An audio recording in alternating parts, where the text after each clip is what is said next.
আজকে দুজন মিলে লেসটা খাই। আরে আমার খেতে ইচ্ছে করছে না। খানা রে একটা কি হবে? দে তাহলে একটা।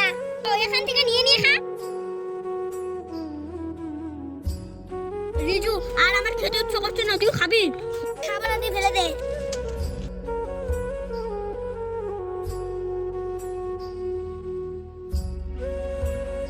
রিজু, ওই দেখ আমরা খাবারটা ফেলে দিলাম, ওই খাবারটা ও খেয়ে নিলো।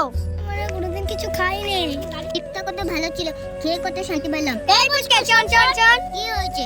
পুরোনো খাবারটা কেন খেয়ে নিলি? আমরা তো ওটা ফেলে দিয়েছি। নষ্ট করতে নেই, আমি তো খাবারই পাই না। কেন? আমি কত খাবার নষ্ট করি। তুই খাবার নষ্ট করবি না, পারলে খাবারটা অন্য কাউকে দিয়ে দিবি। একটু খাবারের জন্য মানুষ কত কষ্ট করে। আমাদের জ্ঞান দিতে এসেছে। না না রিজু, ও ঠিকই বলেছে, অনেক মানুষ তো না খেয়েই থাকে। ভাই, তুমি এই লেসটা খাও, আমি পারলে কোনোদিনও খাবার নষ্ট করব না। আর যারা না খেয়ে থাকে তাদেরকেও দেবো। দাদা, তোমাকে অনেক ধন্যবাদ।